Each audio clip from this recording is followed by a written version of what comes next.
only 1% is surface water, and the rest of the water is actually frozen or underground. So fresh water is a very precious resource. We don't have nearly as much fresh water as water.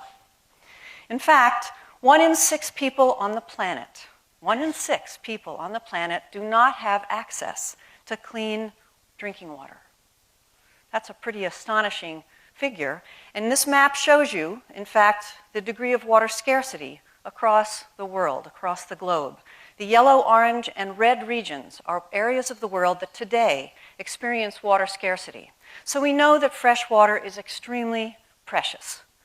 But even more precious than fresh water is clean fresh water.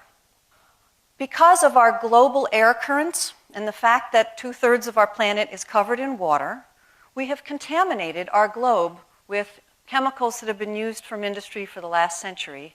These chemicals have contaminated top predators from the North Pole to the South Pole and all the areas in between.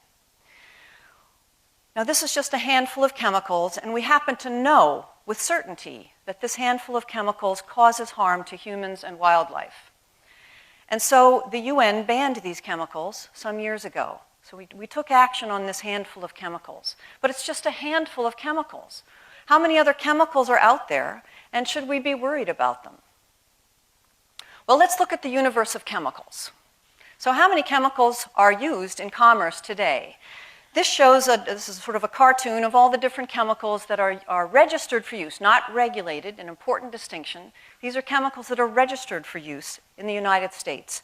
And it includes about 40,000 polymers. These are not considered terribly harmful or threatening. They're such large size that they are too big to pass through biological cell membranes. So we don't really concern ourselves with those 40,000 polymers. But we have about 42,000 industrial chemicals that have properties such that they do have the potential to cause adverse human harm. And then we also have about 12,000 chemicals that are pharmaceuticals and pesticides and cosmetic additives and food additives. So together we've got about 60,000 chemicals in this universe that have the potential to get into the environment and have the potential to cause harm. So in the United States, we regulate chemicals based on having lots of science and known certainty that there is a potential risk of both exposure and harm from a chemical. And we have to have that science in order to regulate chemicals and to protect human health and public health. And so we regulate chemicals from the Superfund program. Superfund is also known as CERCLA. That's this is for Dustin. I've got lots of acronyms for you in this slide. We have CERCLA. We have our waste disposal laws, or RCRA.